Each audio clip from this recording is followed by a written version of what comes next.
much, and thank you so much for this great audience today. For me, yes, I'm a German and I'm not speaking Spanish, but I can offer you other languages, and I promise every year to learn Spanish. For next year, bear with me. So, what I learned today is Madrid is Julka. Jula. Chulo. That's the first word that you have to That's learn. the first I need to learn. So, Chulo. yes, and I think it's right, you know, since a couple of years I'm coming very regular to Madrid, and we have this office here, and I must say, I'm always so surprised when I go back to my little city, Frankfurt, you know, we are only a third of the size of Madrid, and I see every year a fantastic development in the restaurants, in the hotels, in the nightclubs, in the rooftop bars, etc. So Frankfurt can only dream of it. Maybe next year I bring those people from Frankfurt here to learn what you guys have done. But today, our topic is high-end traveler consumption trends. And I must say, I really tried to find a bit of few trends. We heard a lot of today, and I think a lot of statistics. And what I've seen is the high-end segment is a very critical source of value in Europe, worth more than $170 billion, which is a lot of money. It contributes 22% of the spending in accommodation, 33% spending on culture, entertainment, shopping, and food. So that means it's generating nearly 22% of the overall European tourism. So obviously, this trend is growing immensely. I mean, I can remember like 3 years ago, nobody was really talking about it. And now in all our publications in the travel industry, even in the German or Germanic market, the high-spend tourism is really taking a much bigger role than it used to be. And especially when we see that a high-end spender spends 8 times more than an average tourist, and especially I would say in Madrid.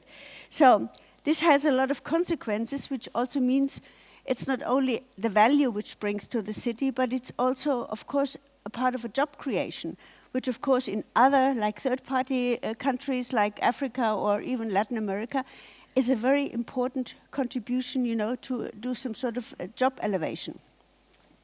But what does the normal high-end traveler want? What does he need to know? He wants sustainability, he wants mindfulness, and he wants to improve consciousness, seeking greater purpose for their travel experience. So, what is this strategy? Because this means like, I want everything, you know, but you can put it in a box and steer it, and so what is the result? So, I would like to ask you, what is your consequence for, first of all, Turespaña as a country, of course, but also for the city, and then also for Porto. I think Porto is some sort of the hidden, still a bit of a hidden track, you know, when it comes to tourism. Even so, we have seen so many German travelers going to Portugal this year, probably even a bit too many. So I'm wondering what you guys doing, you know, to really pamper to those, or to really work on those kind of topics. So a high spender, he is not just an average person. He wants to have very specific requests and services. So maybe you can start from your side. Yeah. Héctor? Well, good morning, everyone, and it's great to be here another year with Forward Madrid, and welcome everyone that is coming from abroad. Well, Madrid is experiencing a very good moment. I think that is in the best moment in terms of tourism that we were expected, you know, in the past. And that's something that has been created, you know, this moment by the investment of the different players, you know, that arrived to the city in the previous years. So this is something that is a public and private collaboration. On top of that, I would say that the investment that we are receiving has put Madrid in a new map of the international demand, and this is one of the best achievements, you know, that we could even dream about. At this moment, what we need is to change our strategy to focus on that high-end travelers, because we had that gap in the international market in terms of that segmentation. Luxury segmentation. We thought that the luxury hotels in Madrid that we have, not to name a few, but like the Westin Palace or Villa Magna, were very good hotels, but there is another type of hotels, another players in the world, which is really luxury hotels, luxury hospitality, and that's what happened in Madrid. That we received the Four Seasons with the Mandarin Oriental, the Rosewood, the renovated Villa Magna under the brand Rosewood, JW Marriott edition. Everything is happening in Madrid, so we can say that Madrid is now one of the top and the best luxury destinations in Europe, and that's. I think the pandemic also gave us the opportunity to showcase Madrid in the international landscape and attract new visitors. Actually, the figures are that 61% of the travelers that came to Madrid last year and even this year, along this year, have never been to Madrid before. And this is something that we are attracting new travelers, new demand to Madrid because of this new offer, new suppliers that we have in the destination. Because Madrid hasn't changed. Its essence of Madrid is the same. I mean, we have the Royal Palace. We have this heritage and culture and gastronomy offer that we had in the past, right? But at this moment, what we are trying is to enhance all this essence of Madrid to new travelers, and I think that Madrid has everything that these high-end travelers are looking for. A great history and heritage. We have centuries and centuries of history.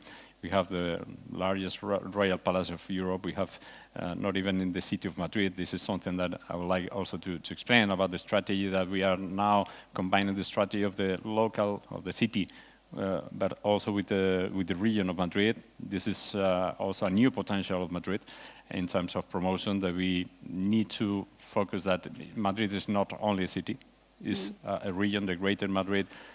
We have the largest monastery in El Escorial. We have the villas in Madrid, the centenarial villas. And also we have a gastronomy offer. We can go here in Madrid and experience unique experiences, like going to the oldest restaurant in the world, which is Casa Botino. You can go to the best chef in the world, which is David Muñoz, for the third time in a row. And this is something that we shouldn't promote in the past, maybe, I think. And at this moment, we need to be easier in terms of promotion. Okay. What the tourists need in order to define or to select one destination or their holiday vacation or destination. I think that they need to know the culture, they need to know the history of the place, they need to know and try the gastronomy, and also this type of things that are very, very unique, like the craftsmanship, that we have the traditions, everything that is related to maybe shopping, but we enhance what made all these brands unique. For instance, Loewe, we have the example of Loewe, which is a luxury brand that was born in Madrid. We have a lot of different creators and artisans that are masters in a different way that can, experience all these things in Madrid that you cannot do in any other place. So the combination of everything, that's the success of Madrid, I would say. And you say that was some sort of enhanced after COVID, was that a chance for you to redevelop the city or the strategy as well? Yeah, we created the new strategic plan in 2020 first, but this is not something, it's not because of us, of our strategy. It's years that we were increasing the promotion, the PR activities, and of course the private collaboration, and all the industry were pushing to put Madrid in the level that we have today. I think that it's important that the institutions, in my case, the town hall, is important to be aligned with the private sector, and it's also important to be aligned with the strategies, and all together make this success. So the pandemic maybe push a little further, this what's happening today in Madrid. We took some advantages or opportunities. For instance, Madrid didn't close during the pandemic, and that was, in terms of promotion, changed completely in the international demand. We received a number of different tourists that didn't come in the past to Madrid. They didn't have Madrid in their mindsets. And that was because in Madrid, of course, with restrictions, you could go to theaters, museums, restaurants, and that make Madrid, open Madrid in this, the international landscape in a very hard moment. But we took advantage at that moment to push our strategy and, Yes, the force opportunity, and, yeah. yes. So I think for Spain as well, I mean, we know from Germany, and they're doing a great job in Germany, I know, the people from Turespaña. So, I mean, your strategy for the next years, I mean, like when we speak about sustainability, it's the social thing, it's the ecological and the economical factor, they have all to work together. So what is the Turespaña for Spain, planning on that? First of all, thank you for having me here, having Turespaña here. As my colleague Isabel Martinez mentioned it previously at the introduction, the luxury traveler impacting the luxury traveler is at the core of our marketing and tourism strategy.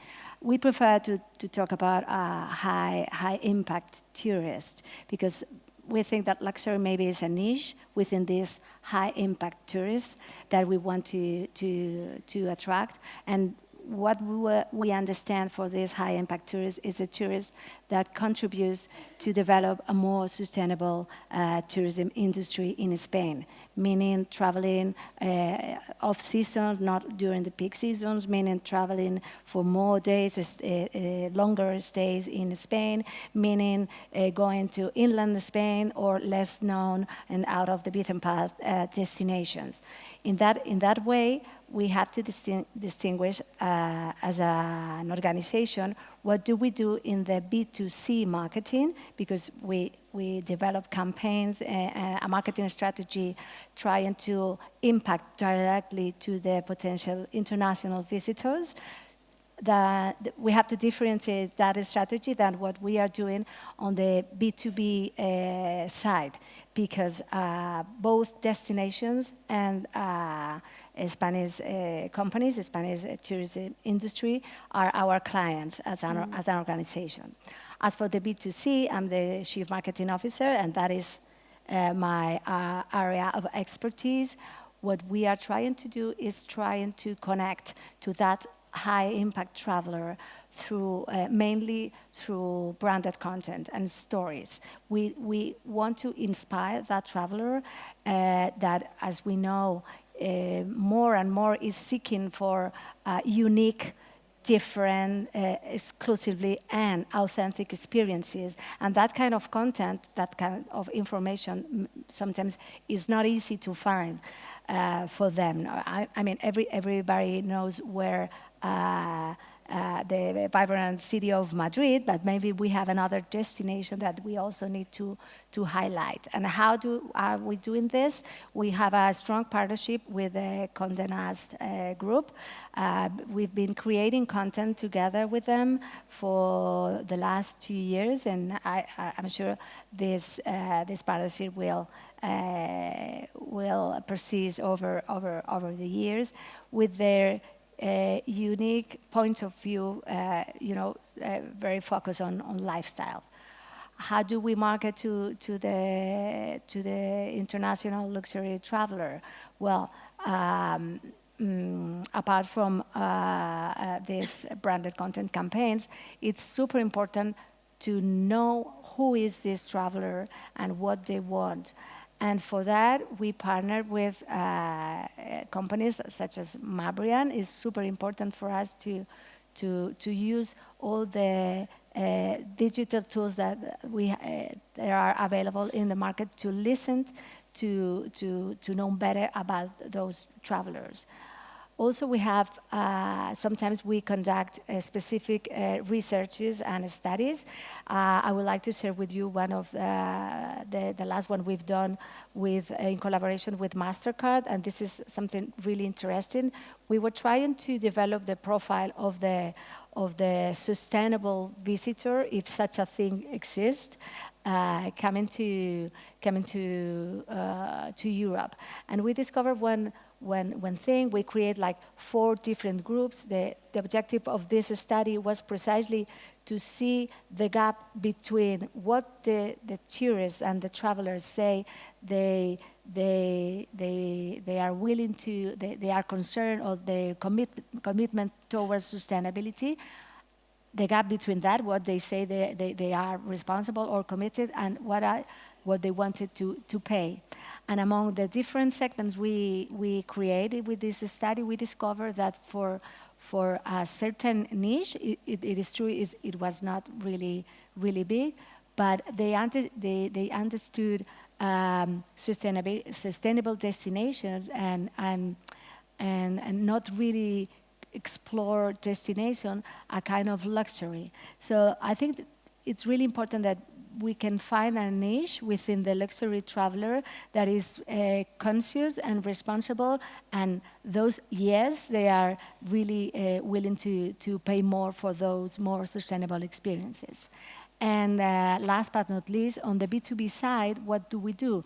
Where more and more we are increasing our presence in luxury travel shows like ILTM. Yeah. We partner with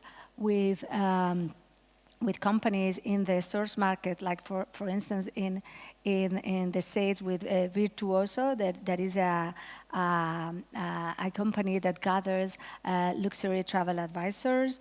Or we do organize workshops either in Spain or in the source markets. Next year we are going to have 3 of these workshops in one of our main long-haul markets that we are trying to grow, like Japan, Korea, or the Middle East.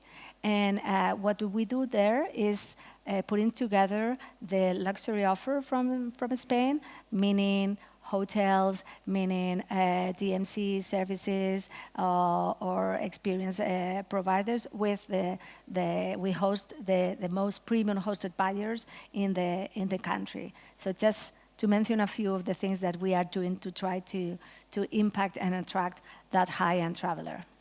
Thank you. I think it's very interesting, you know, because of course it's a niche on one side, on the other side it's really impacting a lot. But one little question, like we have a Generation Z, you know, I mean, nobody knows how they travel, how they're going to behave in the future. I mean, a city of Madrid has a lot of potential for those people, because here you find, you know, first of all, the requirements, you know, was meeting young people, of course, but on the other side, they also want to be very sustainable, leaving no footprints. On the other side, they're demanding everything what could be the best. So I mean, the classical consumer is from 25 to 60, I would say, as we heard now, spending a lot of money. Is the same all over the world, I would say, from the age group. But do you have any plans for those young generations? Well, I think we have to work on the different experiences that you can do in Madrid, and fortunately in Madrid you can do almost everything. No, even you can go to the beach, because by high-speed trains you can reach Valencia in half an hour, in 1 hour and a half. But Madrid is not only historical places, it's not only museums. The nightlife of Madrid is very attractive for all these people. It's very walkable, it's sustainable, it's very well connected with every place in the world, not only in Spain, of course, but and I think that this is something that helps us also to be on the people's mind, right? Once they are thinking. I mean, the scope of the different experiences are huge in Madrid. We are not focusing on one particular. It's true that the travelers, the average are between 30s and 56 years old, but also we range almost all ages, right? And also the interests of the travelers are also in very high range. Not only culture, as I say, but gastronomy offer is increasing and increasing more and more in Madrid. The museums, the entertainment, for instance, is also very important to Madrid. How we shift from the business segmentation to leisure segmentation. This is something that in our strategy was very important and is very important. Madrid, because of we are the capital of Spain, capital of the country. In many different markets, the capital of the countries are not really interested in terms of leisure. And this is something that we are trying to encourage all the people that can come to Madrid to experience at least 5 days or a week even. In the past, we were very recognized as a business destination, but not many people thought Madrid to spend holidays, for instance. No? And this is something that is important, that Madrid probably is leading a new strategy plan or model of tourism for urban destinations. It's true that in Spain we have line coasts and beautiful places around the peninsula, on the coast, but probably the strategy of the country was more focused in the past for beach and sun segmentation, but urban destinations are growing. The example of Madrid is not the only one. Seville, Malaga, for instance, Barcelona was on the top and it still remains on the top of the mind. But even Valencia, some other big cities, and not such a big cities, but very well connected in terms of international connectivity in long-haul markets. That's important, and that's the moment of the urban destination. Not to speak only about Madrid, but this is also important that we move this strategy to the leisure destination because, as I mentioned before, that not only the capital of Spain, but also you can go to in 1 hour or 1 hour and 15 or 20 minutes, you can reach 4 different regions of the country. So you can have an experience of almost half of the country being in Madrid. So that opened the experiences for everyone. And you have great trains, I must say, not so much in Germany, but your works and their function, which I experienced. No, it's really great. And I see also a lot of influence, from the Latin American market. So you have a lot of vibe coming here and new restaurants. So I think it's it's a great improvement since 5 years since I've been here, maybe more the time than used to be. So let's go to Porto. I think Porto is. Yes, of course, everybody knows Lisbon, yes, and you guys had a lot of tourism this year as well. So sometimes even, the population maybe even fighting, is the tourism really the value? And we spoke about it. So I think, what is Porto doing, to keep this balance between, the many visitors coming, keeping your culture, your tradition, but also of the influx of all these many tourists. So how can you put this, as we spoke, this kind of visitor growth strategy into the market? Because I think it's so important to take the people along while building tourism, especially, Porto, I think, is next to Lisbon, is really something, where people looking at, and if they haven't been this year, for sure, they're probably going next year. So what is your plans also from the government, also the private sector? Good morning, everyone, and Hanna, thank you, and thank you, Fabian, he was here. At a moment for having us, and also to have this opportunity to talk about Porto and tourism of Porto. We are not a capital, we are a proudly mid-sized city and the second city of Portugal, and we have all the opportunities here to grow and to build a heritage city because we are more smaller than the others, so we have to look to the city and to try to find the assets, the more important assets to explore and to go more toward that kind of high-end tourism that are looking for.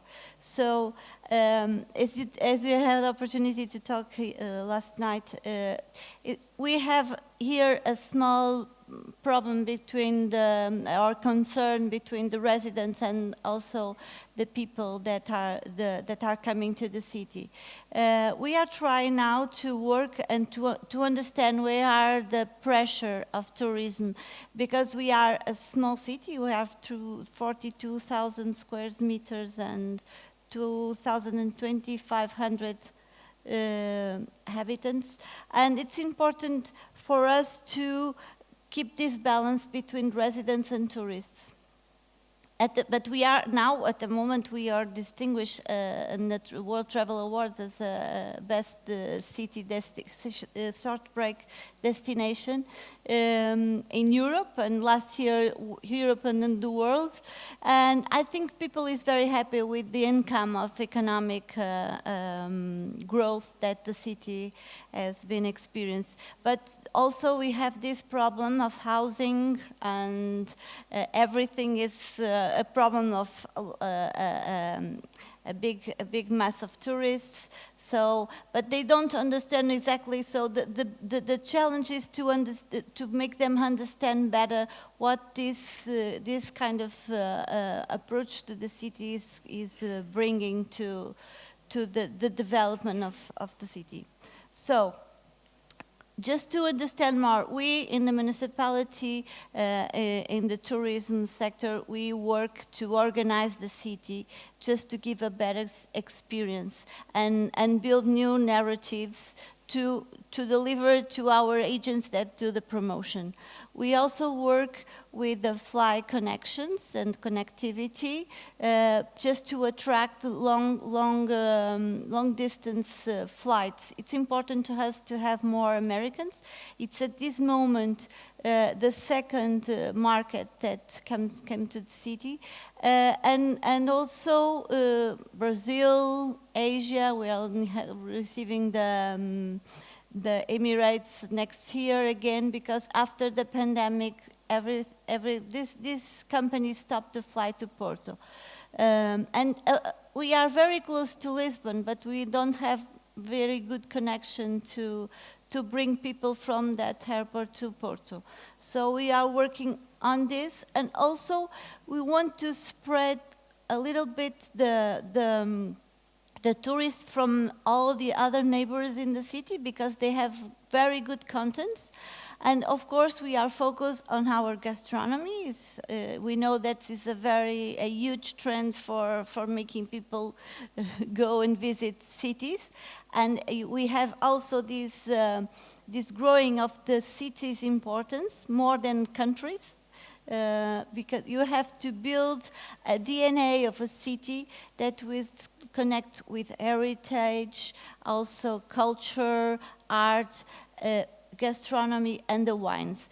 The wines, as you know, is very important to us, because we are in a region that we have Douro wines and green wines. And we are also part of the great wine capitals of the world, so we promote abroad with these all cities our terroir, our wines, our experience. So I think we are trying to work directly to attract this kind of meaningful tourist with a purpose to the city. But last tourism day, we spread a manifest through the airport and hotels and in the streets, explaining the good practices that everyone that's coming to the city should do. Also in the city, in the nightlife, in the hotels and all the hospitality, because it's important also to explain to them it's not only the city or the country that has to be concerned about sustainability.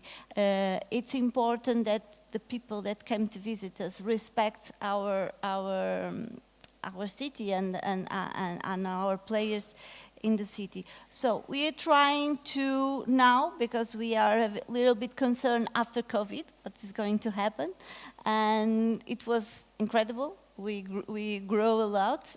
And now we really need to organize our city to give a better experience, a high-end experience that could link all these assets that are very important.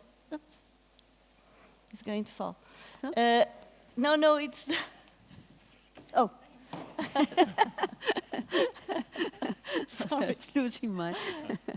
And also, when you're talking about the new generations, it's a big concern for us too, because you see Porto as a classic city, just more for tasting wine, good foods, fine dining. We have also five Michelin stars in the city, in 5 restaurants. But we need to attract these new generations. And now they are very focused on this health living, if you go for more eclectic young people that connect music, art, wines, food. So it's important to organize and to work with several groups that are growing organically in the city that promote this kind of parties. So it's important to attract them, to work with them, and bring that generation to the city. Understand that we have this kind of entertainment that connects culture and DJs and that kind of things that they are looking for. Yeah.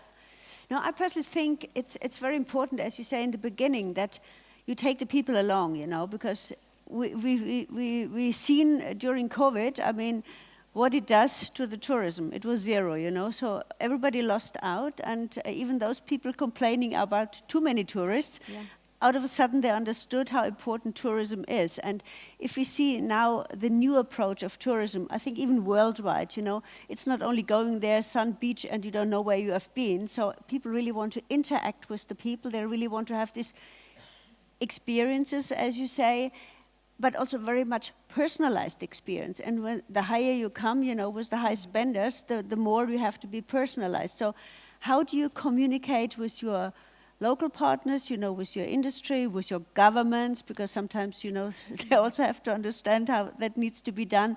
And how do you use this modern technology with all the data we have really to make it a solid industry for long? Because I think only when it's a need, of course, everybody, oh my God, we have to, see how important tourism is. But how can we make that it's a long, sustainable industry as well? Creating jobs, educate the young people to stay in our industry. I think this is a huge problem we all have. So, I mean, how do you work from your marketing planning, how you're, integrating the governments because they have to give the money, and so how do you do this? I think, sorry.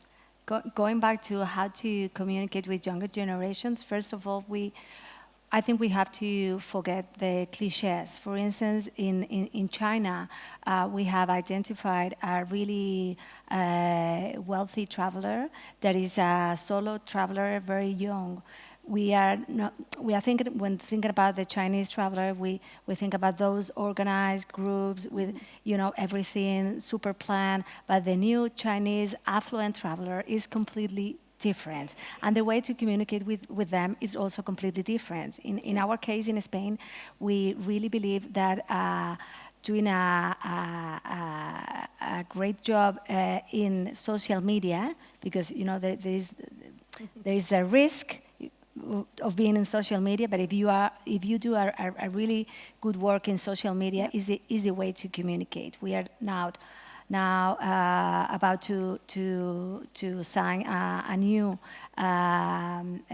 social media contract with a marketing agency, helping us to identify who are those key opinion leaders that we have to embark on our strategy, and they being the ambassadors of Spain, and trying to communicate with those audiences, particularly in China. It's really, it's falling again.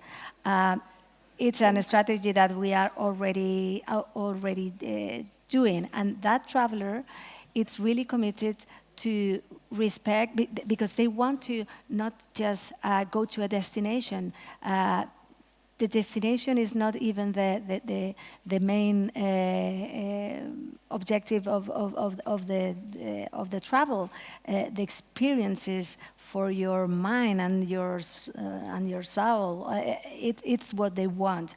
So to put it an example, if their parents wanted just a private dinner with a special chef, they want to go to the market with a chef to buy the food, and they want to participate on elaborating the food. So experiential, and that way, going to the market is a way to mingle with the local people, talk with them, and try to understand better the community of the place you are visiting.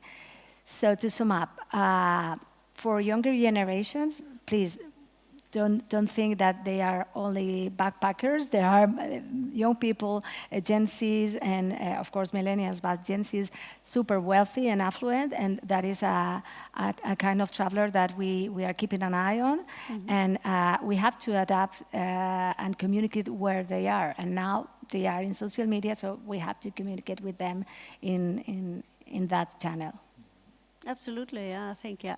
So, a bad question now. What differentiates you from other European cities? Like we've seen now, you know, it's a Paris, it's a Milan, and especially when I hear Madrid wants to be the luxury destination, and also Porto in a kind of a destination catering for luxury. What do you think is the difference? I mean, Paris is known, Milano for fashion, you know, people would consider, but how can you both, I mean, maybe also for other Spanish cities, or especially Madrid, how can you really say, no, we are luxury, of course. The shopping factor, it's the luxury hotels which you have the big brands in the city. Porto doesn't. I mean, of course, you also have hotels, you know, but it's not all these kind of luxury brands as Madrid has, also from the size, of course. But what do you think you can be different? What is your USP to say so? Yeah, go ahead, Catarina. We are not compared with a capital or a big city. Even we are trying to do a new work to bring luxury brands to the city. Is very important. That's why we are connected also with Fabien, just to have an help to a support to bring that brands to the city. But at this moment you have to experience, because I think it's the authenticity of the city, of the people. You have to go there to understand, because I think we are really the truly people, the real people, you know.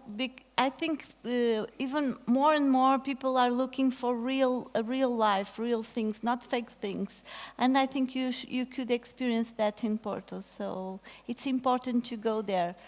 Not only the luxury brands, because our luxury is to remain this interesting city with these people living there. They are very kind and welcome with everyone. So I think it's important to go there and to experience. What I see for Porto, I can say, I mean, time is luxury, you know. Yeah. I mean, you read it all down. That's the factor time. So how do you spend your time, your precious time, you know, best in a country, in a city, you know, and how you go home and you say, this was the value, it was worth to do it, you know.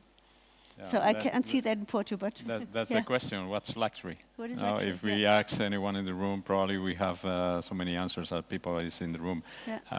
I think time is one of the maybe, you know, more desired things in the world today, as we are living, you know, in a constant evolution. And back to the question, maybe do we need an icon in Madrid? No, maybe to be recognized as well as Paris or London or New York or any other place.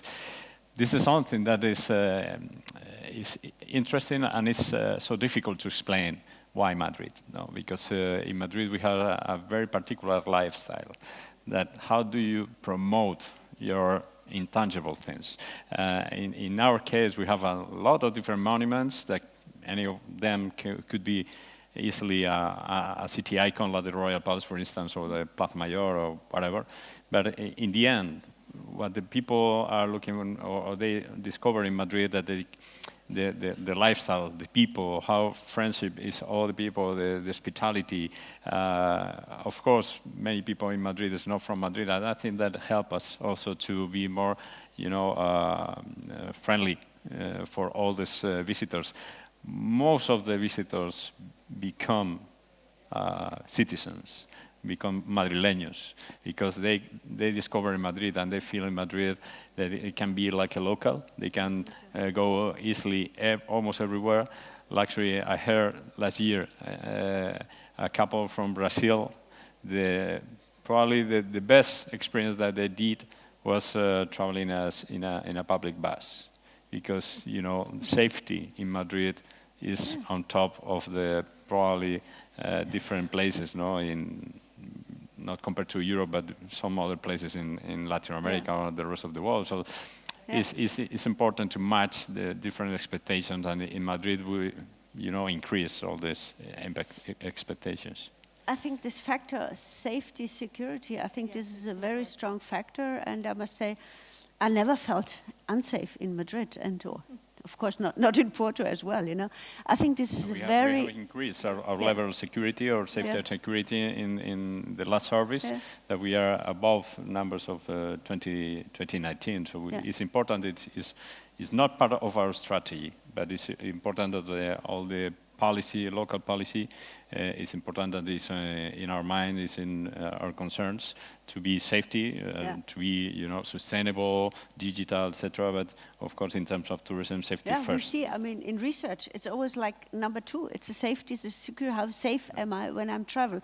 And nowadays, you have also, like speaking again from the Germanic market. I mean, we have like 50% single households in Germany. So for women travel, that's also a point which I would see for Madrid, come here to learn the language, to come here, to do cooking courses, to do all kind of things, So I think this is a great potential for me to understand what Madrid has to offer.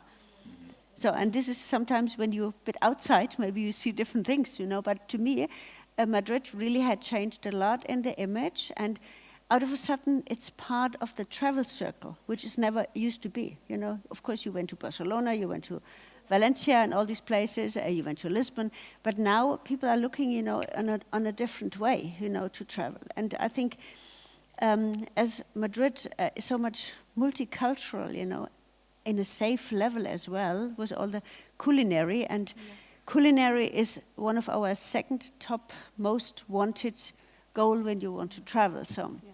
Out of a sudden, food became so important, of course, compared with the wine, bring, etc. So those are really elements which I would see also for Lisbon and for Porto especially, because you sit in the wine valley. So I think those are really topics to look into. Yeah, multicultural, cosmopolitan city, different experiences. Gastronomy is probably the experience that has grown more in the last year, the last month, and it's also important to say that in Madrid you cannot experience only the culinary offer of local gastronomy, but also international. Not only the big chefs, Madrileños or even Spanish, but now international chefs are opening restaurants and gastronomy. Groups are also opening in Madrid, and they want to come. That's why we normally explain the 3 different revolutions that we have had. The hospitality first, the gastronomy offer second, and everything that is related to the film industry, which would be because film industry, for instance, we have the money heist. La Casa de Papel is the best example, is the best series in Netflix worldwide, and this is a very good example how the film industry can help also to promote destinations. Absolutely, yes. To wrap up, I think that what makes us as a country different is all the intangibles, and that luxury is that intangibles that make you feel at home in a country that is not yours, and it's everything that happened around you that can make your wishes come true even before you knew you had that wish. great. Hospitality, great hospitality in both countries. Thank you so much. I mean, we could talk a lot of all these little things which you can experience here, but keep on going, and I'm really looking forward, you know, to see Porto more on the map of the... It will be good to experience, yes. Yes, so thanks so much for being here, and yeah, maybe next year we have new knowledge again. Yeah. Of course. Thank you. Of course. Thank you.